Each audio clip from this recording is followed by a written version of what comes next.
Hello friends, स्वागत है आपका शर्मा स्टडी जोन में। आज हम पढ़ने वाले हैं संविधान निर्माण के बारे में।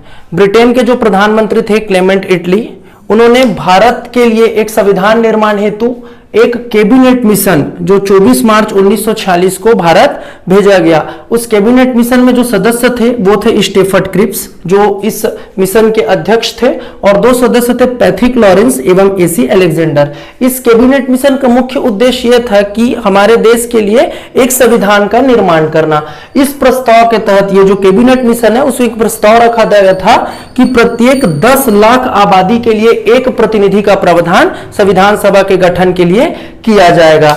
जो संविधान सभा के निर्माण की जो निर्वाचन की जो पद्धति थी वो है एकल संक्रमणीय मत। एकल संक्रमणीय मत प्रणाली मतलब होता है वरीयता सूची। अपने जो पसंदीदा जो निर्वाचित जो सदस्य थे उनको मतदाता जो वरीयता सूची प्रदान करते थे वो होता है एकल संक्रमणीय मत सहित आनुपातिक प्रतिनिधित्व विधि। आनुपातिक प्रतिनिधित्व विधि का मतलब होता है जनता का जो है समान मत मूल्य, मतलब जनता का समान मत मूल्य के द्वारा जो है यह निर्वाचन पद्धति जो है स्थापित की गई थी कैबिनेट मिशन के द्वारा हमारे संविधान सभा के गठन के लिए।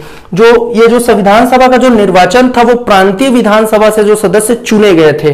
तो संविधान सभा में जो सदस्यों की संख्या थी उनके बारे में हम देखते हैं, क्योंकि यहां से क्वेश्चन हमेशा पूछे जाते हैं। जो संविधान सभा का जो गठन हुआ था उसमें कुल सदस्य की संख्या थी 389 सदस्य जो है संविधान सभा के गठन के लिए चुने गए थे। उनमें ब्रिटिश प्रांत से, हमारा भारत अलग अलग भागों में विभक्त था उस समय, तो ब्रिटिश प्रांत में 292 प्रतिनिधि थे।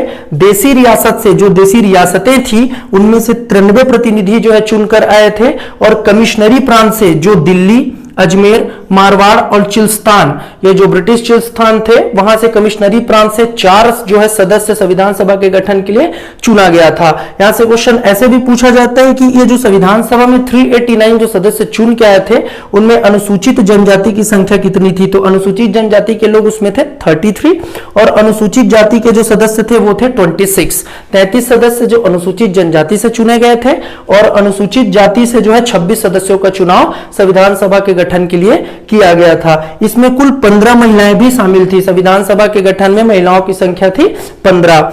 अंतिम रूप से जब निर्माण हुआ, जब संविधान सभा ने जब संविधान का निर्माण किया तो लास्ट जो मसौदे होते हैं जो संविधान, उसमें 284 जो सदस्य थे उनका जो हस्ताक्षर किया गया था। एक हैदराबाद रियासत के प्रतिनिधियों ने संविधान निर्माण सभा में भाग नहीं लिया था। काफी बार यहां से क्वेश्चन पूछा जा चुका है कि कौन से रियासत के प्रतिनिधियों ने संविधान सभा में भाग नहीं लिया था। तो हैदराबाद रियासत के जो प्रतिनिधि थे वो संविधान सभा में, संविधान निर्माण सभा में भाग नहीं लिया था। अब देखते हैं संविधान सभा की बैठक। संविधान सभा की जो बैठक थी उनके बारे में हम देखते हैं। सबसे प्रथम जो बैठक, पहली बार जो बैठक हुआ था वो हुआ था 9 दिसंबर 1946 को।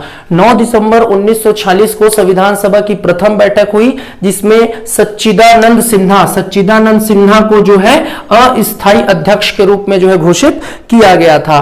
फिर 9 दिसंबर के बाद एक दूसरी बैठक हुई 11 दिसंबर 1946 को। इसमें डॉक्टर राजेंद्र प्रसाद को स्थायी अध्यक्ष के रूप में जो है इनका चुनाव किया गया था। एक उद्देशिका प्रस्ताव था, संविधान के एक उद्देशिका प्रस्ताव था, उसको 13 दिसंबर 1946 को पंडित जवाहरलाल नेहरू द्वारा जो है संविधान सभा के बीच में जो है रखा गया था। अब संविधान सभा के सदस्यों ने जो है इस पर विचार विमर्श करने के बाद जो है 22 जनवरी 1947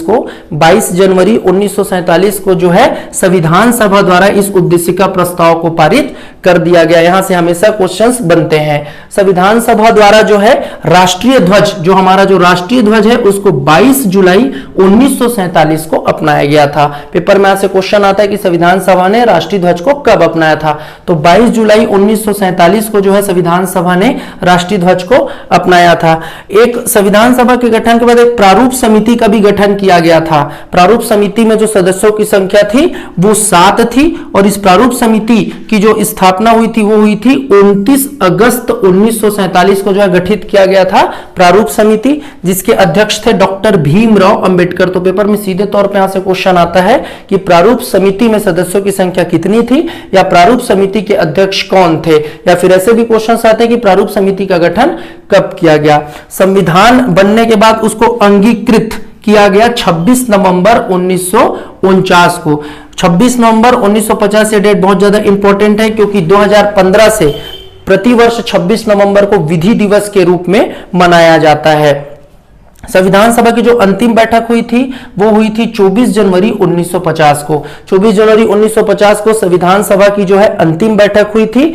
फिर संविधान जो लागू हुआ वो हुआ था 26 जनवरी 1950 को जो है संविधान को लागू किया गया था। संपूर्ण संविधान को बनने में, इस पूरे संविधान को बनने में 2 वर्ष 11 माह और 18 दिन का समय लगा था और इस पूरे संविधान को बनने में 64 लाख रुपए खर्च हुए थे। इस संविधान के जो निर्माण में कुल 64 लाख रुपए का जो है खर्च हुआ था इस संविधान को तैयार होने में।